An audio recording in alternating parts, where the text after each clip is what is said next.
Bonjour et bienvenue à notre célébration.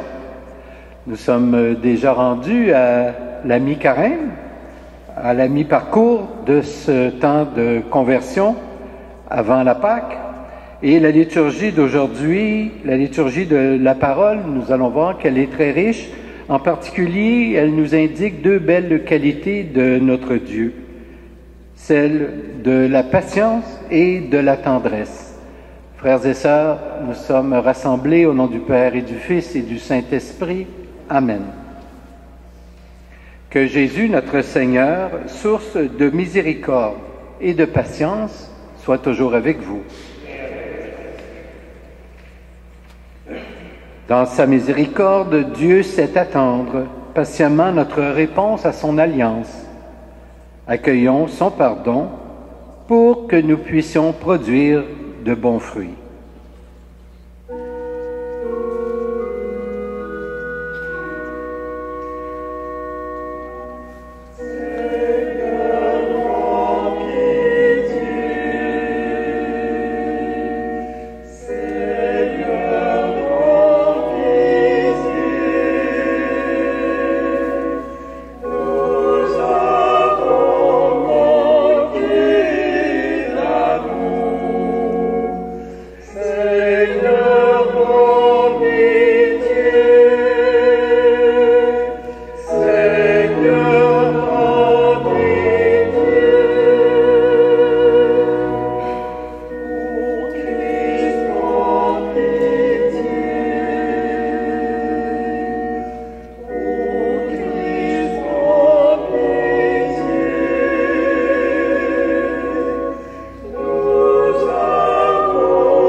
Et que Dieu Tout-Puissant nous fasse miséricorde, qui nous pardonne notre lenteur à lui répondre, et avec son Fils qui nous conduise jusqu'à la vie éternelle. Amen. Nous voici réunis, Dieu notre Père, dans cette maison terrestre. Ici même, c'est toi qui nous accueilles. Le Christ se livre aux siens. L'Esprit construit ton peuple dans l'unité. Prépare-nous à entrer un jour dans la demeure du ciel, où tu veux nous donner ta gloire en partage, pour les siècles des siècles.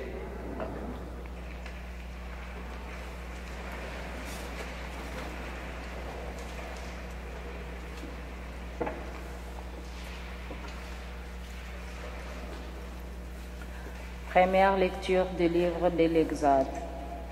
Moïse gardait le troupeau de son beau-père, Jéthro, prêtre de Madian. Il mena le troupeau au-delà du désert et parvint à l'Horeb, la montagne de Dieu. L'ange du Seigneur lui apparut au milieu d'un feu qui sortait d'un buisson. Moïse regarda. Les buissons brûlaient sans se consumer. Moïse dit alors, « Je vais faire un détour pour voir cette chose extraordinaire. Pourquoi les buissons ne brûlaient-ils pas? Le Seigneur vit qu'il avait fait un détour pour venir regarder, et Dieu l'appela du milieu du buisson. « Moïse, Moïse !» il dit, « Me voici. » Dieu dit alors, « N'approche pas d'ici, retire tes sandales, car le lieu qui foule tes pieds est une terre sainte.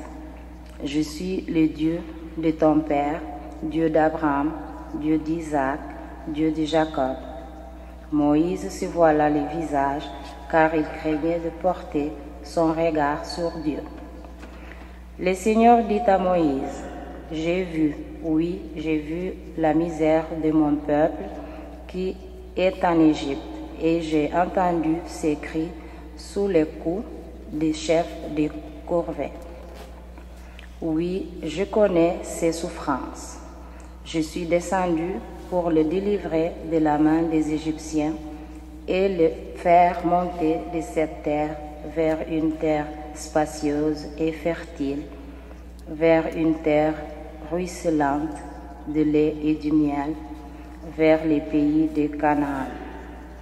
Et maintenant, va, je vous envoie chez Pharaon. Tu feras sortir d'Égypte mon peuple, les fils d'Israël. » Moïse répondit, « J'irai donc trouver les fils d'Israël, et je leur dirai, le Dieu de vos pères m'a envoyé vers vous. Ils vont me demander quel est son nom. Que leur répondrai-je? » Dieu dit à Moïse, « Je suis celui qui suis. Tu parleras ainsi aux fils d'Israël. Celui qui m'a envoyé vers vous, c'est je suis. » Dieu dit encore à Moïse, « Tu parleras ainsi aux fils d'Israël. Celui qui m'a envoyé vers vous, c'est Yahvé. C'est le Seigneur, le Dieu de vos pères, le Dieu d'Abraham, le Dieu d'Isaac, Dieu de Jacob. C'est là mon nom pour toujours. C'est le mémorial pour lequel vous me célébrerez d'âge en âge. » Parole du Seigneur.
Reste avec nous, Seigneur, dans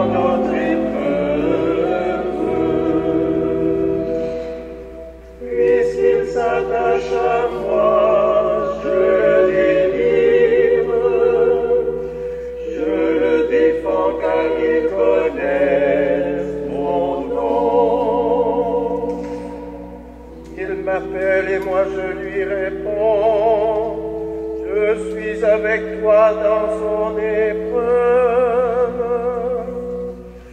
Reste avec nous, Seigneur, dans notre épreuve.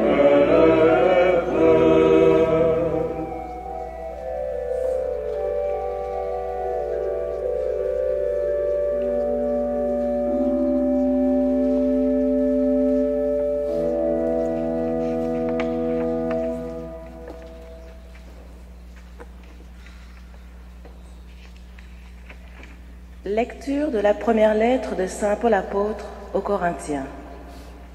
Frères et sœurs, je ne voudrais pas vous laisser ignorer ce qui s'est passé lors de la sortie d'Égypte. Nos ancêtres ont tous été sous la protection de la colonne de nuée, et tous, ils ont passé la mer Rouge. Tous, ils ont été, pour ainsi dire, baptisés en Moïse, dans la nuée et dans la mer. Tous, ils ont mangé de la même nourriture qui était spirituelle. Tous, ils ont bu à la même source qui était spirituelle, car ils buvaient à un rocher qui les accompagnait, et ce rocher, c'était déjà le Christ. Cependant, la plupart n'ont fait que déplaire à Dieu, et ils sont tombés au désert. Ces événements étaient destinés à nous servir d'exemple, pour nous empêcher de désirer le mal comme l'ont fait nos pères. Cessez de récriminer contre Dieu, comme l'ont fait certains d'entre eux. Ils ont été exterminés. Leur histoire devait servir d'exemple, et l'Écriture l'a racontée pour nous avertir, nous qui voyons arriver la fin des temps. Ainsi donc, celui qui se croit solide, qu'il fasse attention à ne pas tomber. Parole du Seigneur.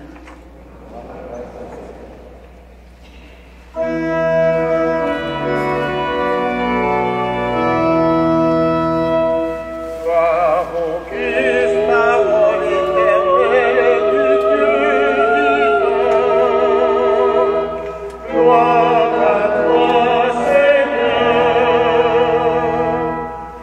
Ouvre nos cœurs à ton appel, Seigneur.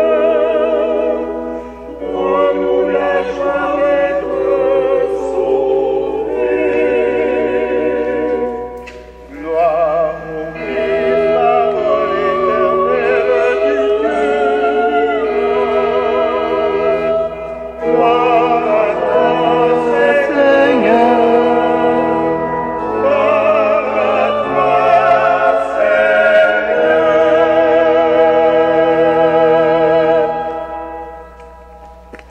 Le Seigneur soit avec vous. Voici maintenant la bonne nouvelle de Jésus-Christ selon saint Luc. Gloire à toi, Seigneur. Un jour, des gens vinrent rapporter à Jésus l'affaire des Galiléens que Pilate avait fait massacrer pendant qu'ils offraient un sacrifice. Jésus leur répondit, « Pensez-vous que ces Galiléens étaient de plus grands pécheurs que tous les autres Galiléens pour avoir subi un tel sort? Eh bien non, je vous le dis.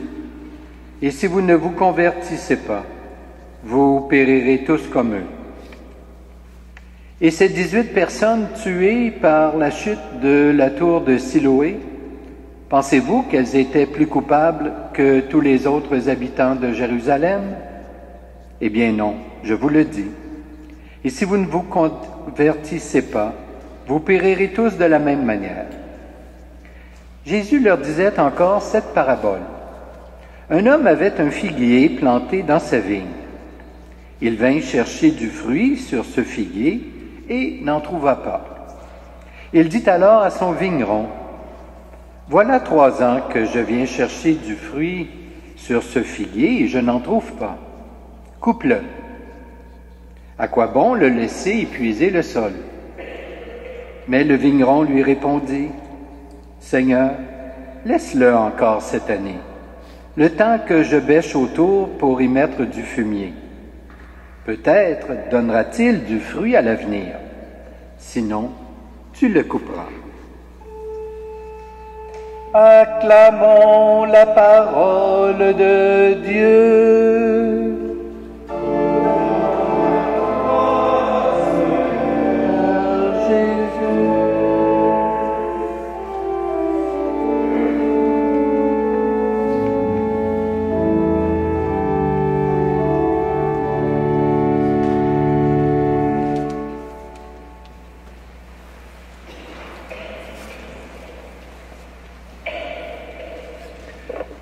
Frères et sœurs, il semble que l'évangile de ce 3e dimanche du Carême s'adresse à des gens qui ne s'en faisaient pas trop avec la vie, qui avaient bonne conscience et qui étaient plutôt satisfaits de leur existence.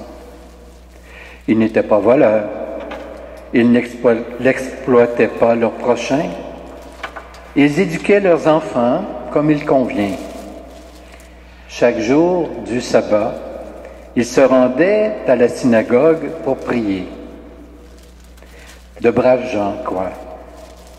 Pourtant, les paroles qui leur sont adressées de la part de Jésus sont claires.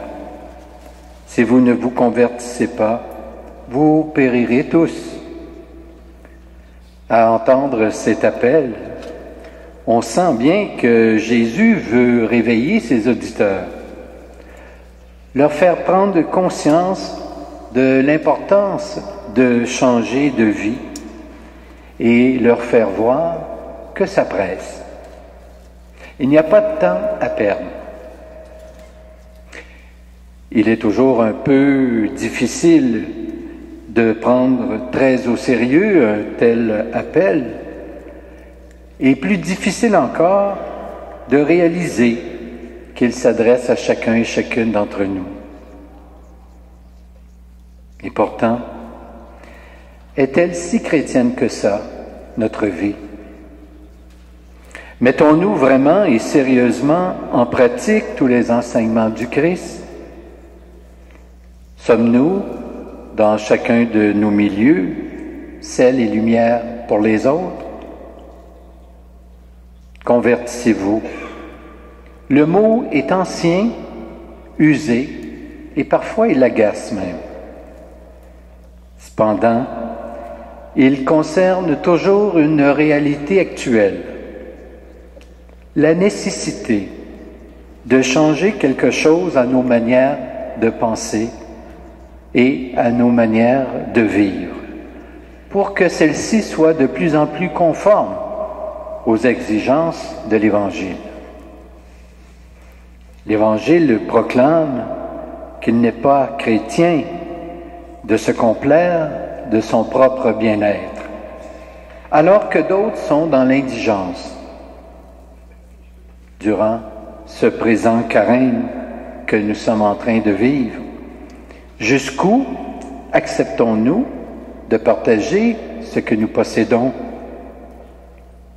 L'Évangile proclame qu'il n'est pas chrétien de se désintéresser de ceux et celles qui nous entourent, de les juger, de les blesser par nos paroles et par nos gestes, de détruire leur réputation.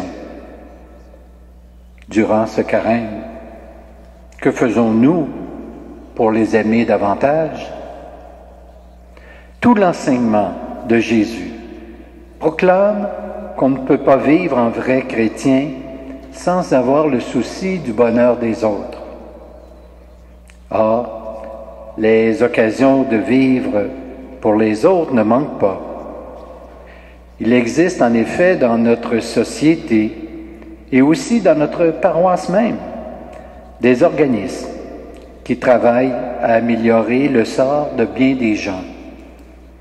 Durant ce carême que nous sommes en train de vivre, restons-nous indifférents devant les appels à l'aide et à l'entraide qui nous sont adressés? Convertissez-vous. Une parole pour les autres seulement ou une parole qui nous touche personnellement? Le drame, quand Jésus a passé sur terre, fut que la plupart de ceux et celles qui l'ont rencontré, qui l'ont côtoyé, qui l'ont entendu, ne l'ont pas pris au sérieux. Ses appels à vivre autrement ne les ont pas ébranlés.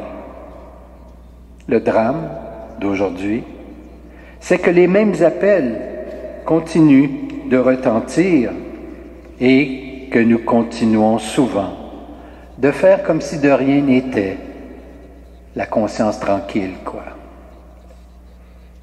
Si vous ne vous convertissez pas, vous périrez tous. Qu'allons-nous faire de ces paroles durant cette deuxième partie de notre carême que nous sommes en train de vivre? Amen.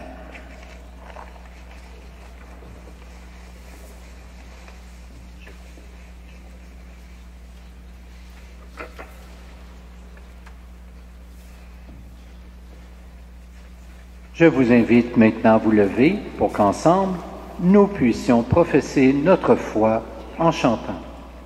Je crois en Dieu, le Père Tout-Puissant, Créateur du ciel et de la terre. Je crois en Jésus-Christ, son Fils unique, notre Seigneur, qui a été conçu du Saint-Esprit, est né de la Vierge Marie. A souffert sous Ponce Pilate, a été crucifié, est mort, a été enseveli, est descendu aux enfers, est ressuscité des morts le troisième jour. Je crois, est monté aux cieux, est assis à la droite de Dieu, le Père Tout-Puissant, d'où il viendra juger les vivants et les morts. Je crois au Saint-Esprit. Je crois à la Sainte Église catholique, à la communion des saints, à la rémission des péchés, à la résurrection de la chair, à la vie éternelle. Je crois.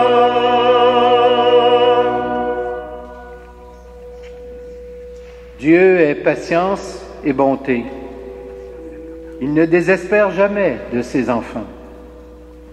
Fort de cette certitude, présentons-lui nos intentions pour l'Église et pour le monde entier. Prions pour l'Église. Que chacun de ses membres porte, à sa manière, les fruits de l'accueil, de la tendresse et du pardon.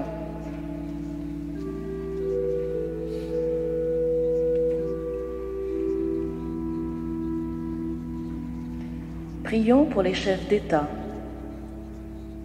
qu'ils aient le souci constant de promouvoir dans le monde entier la dignité, la justice et la paix.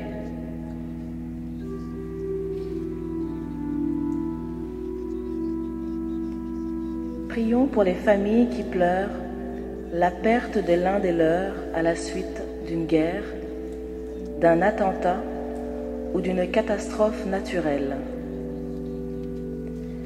Que se lèvent des personnes capables de les écouter avec compassion et de leur redonner confiance.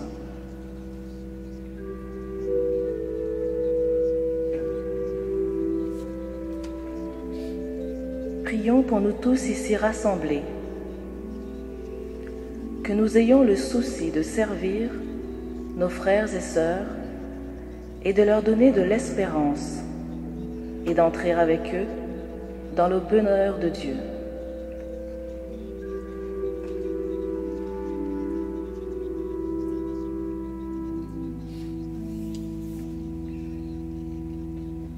Dieu notre Père, accorde-nous la grâce de vivre chaque jour la patience inspirée par l'Évangile.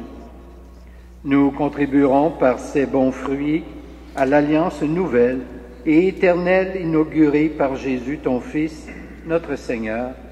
Amen.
Prions ensemble au moment d'offrir le sacrifice de toute l'Église.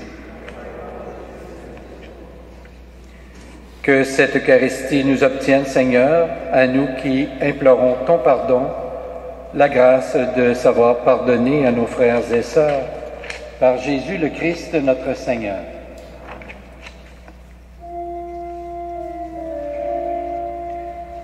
Le Seigneur soit avec vous. Et avec votre esprit. Élevons notre cœur. Nous le tournons vers le Seigneur. Rendons grâce au Seigneur notre Dieu. Cela est juste et bon. Vraiment, il est juste et bon de te rendre gloire, de t'offrir notre action de grâce toujours et en tout lieu. À toi, Père très saint, Dieu éternel et tout-puissant, par le Christ, notre Seigneur.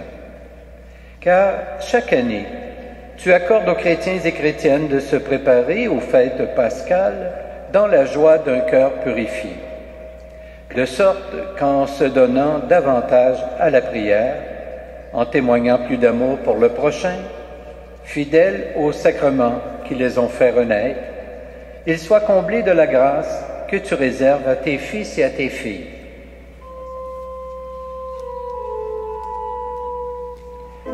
C'est pourquoi avec tous les anges et tous les saints, nous chantons l'hymne de ta gloire et nous proclamons.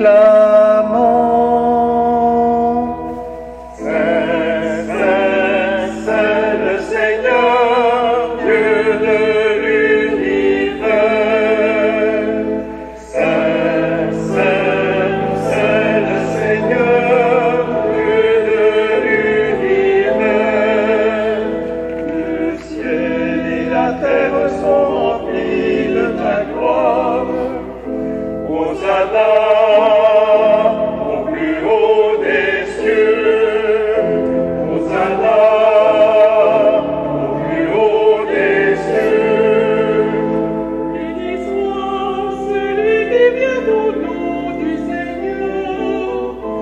Hosanna au plus haut des cieux. Hosanna, Hosanna au plus haut des cieux.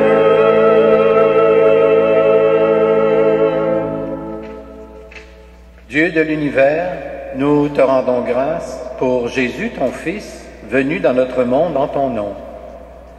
Il est la parole qui sauve les humains. Il est la main que tu tends aux pécheurs. Il est le chemin par où nous arrive la véritable paix. Alors que nous étions loin de toi, Dieu notre Père, c'est par lui que tu nous as fait revenir. C'est lui, ton propre Fils, qui a été livré au pouvoir des humains, afin que nous soyons par sa mort en paix avec toi et entre nous. Aussi pouvons-nous maintenant célébrer en reconnaissance le mystère de cette réconciliation qu'il nous a lui-même obtenue. Nous t'en prions, Père, sanctifie ces offrandes par la puissance de ton Esprit, alors que nous accomplissons ce que Jésus nous a dit de faire. Au cours du repas qu'il partageait avec ses disciples, avant de s'offrir à toi pour notre libération, il prit le pain en te rendant grâce. Il le rompit de ses propres mains et le donna aux disciples en leur disant, « Prenez et mangez-en tous. Ceci est mon corps livré pour vous. »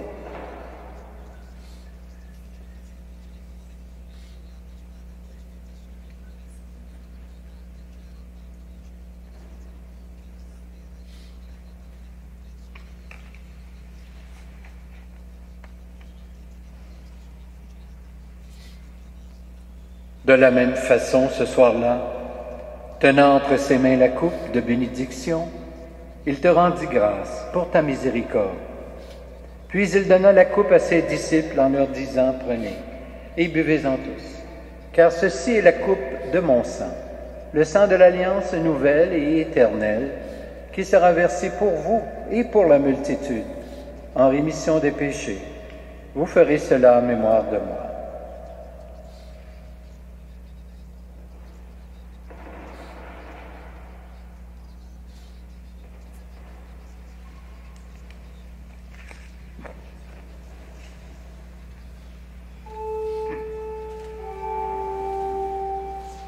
Quand nous mangeons ce pain et buvons à cette coupe, nous célébrons le mystère de la foi.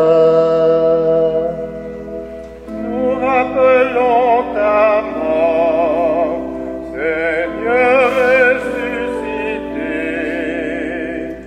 Nous attendons ta venue dans la gloire.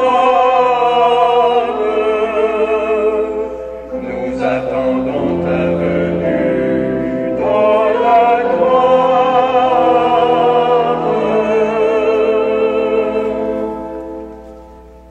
Père très bon, ton Fils a laissé à ton Église ce mémorial de son amour, en rappelant ici sa mort et sa résurrection.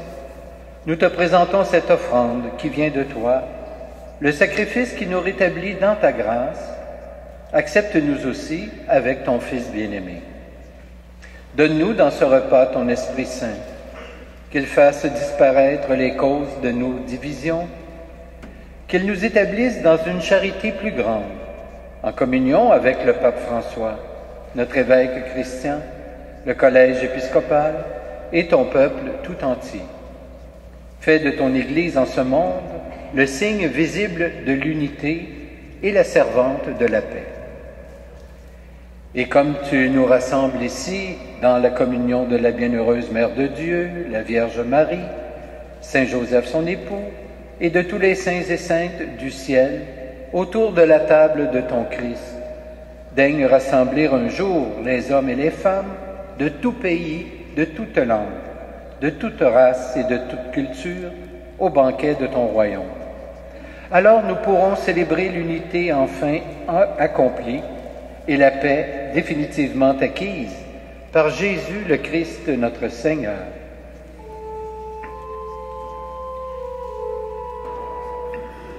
Par lui, avec lui et en lui, à toi, Dieu le Père Tout-Puissant, dans l'unité du Saint-Esprit, tout honneur et toute gloire pour les siècles des siècles.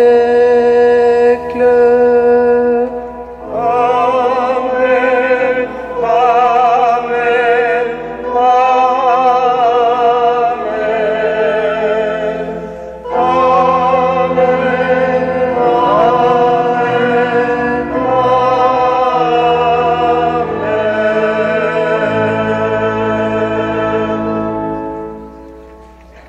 Comme nous le disions précédemment, Dieu est patient.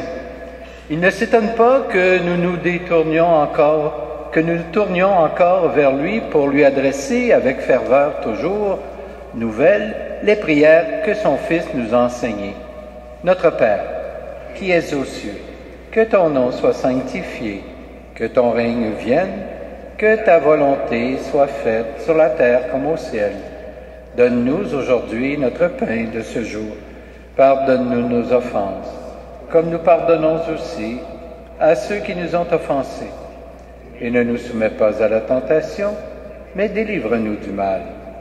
Délivre-nous de tout mal, Seigneur, et donne la paix à notre temps. Par ta miséricorde, libère-nous du péché, rassure-nous devant les épreuves en cette vie, où nous espérons le bonheur que tu promets, et le retour de Jésus-Christ, notre Sauveur.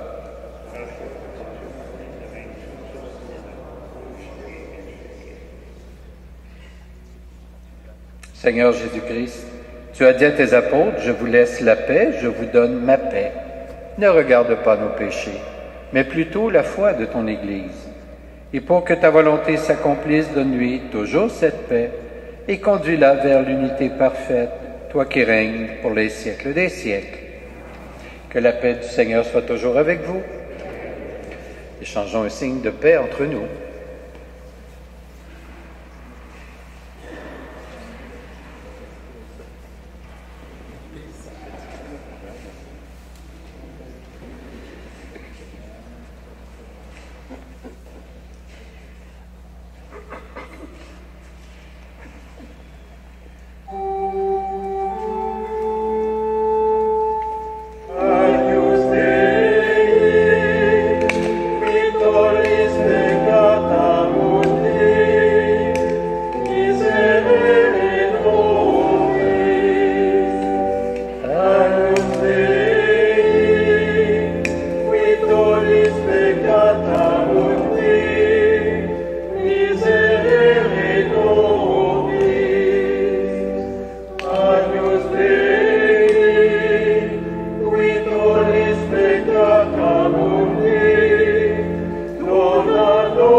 Heureux, heureuses les invités au repas du Seigneur.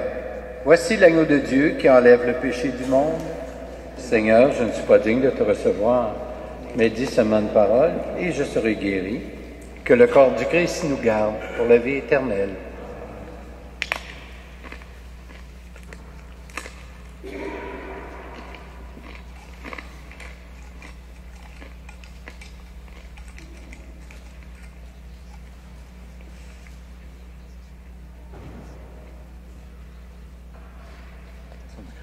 la vie éternelle.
La messe de ce matin a été célébrée de l'intention de M. Antoine Bilodeau.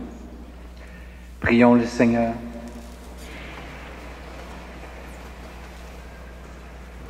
Gloire à toi, notre Dieu, ton Fils Jésus nous donne en partage son corps et son sang, sa vie et son esprit. Que cette communion porte en nous un fruit d'amour et de louange en réponse à ta patience. car tu nous aimes pour les siècles des siècles. Amen. Alors d'abord, je voudrais remercier le Quatuor qui nous accompagne tout au long de ces dimanches du Carême. Alors c'est très apprécié, merci.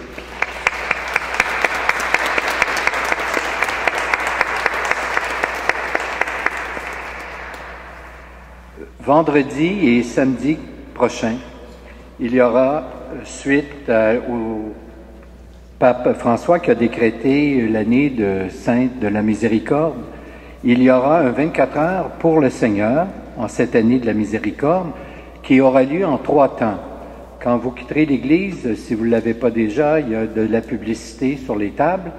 Alors il y aura une première activité vendredi prochain, le 4 mars, à 16h30, à la paroisse Saint-Jean-Baptiste. Par la suite, les gens se déplaceront normalement ici et à 18h, il y aura une activité, chant de Thésée et prière à l'Immaculée Conception pour une durée de 3/4 d'heure environ. Par la suite, les gens se déplaceront au sanctuaire Saint-Sacrement pour une vigile de la miséricorde avec liturgie pénitentielle. Il y a des activités toute la nuit.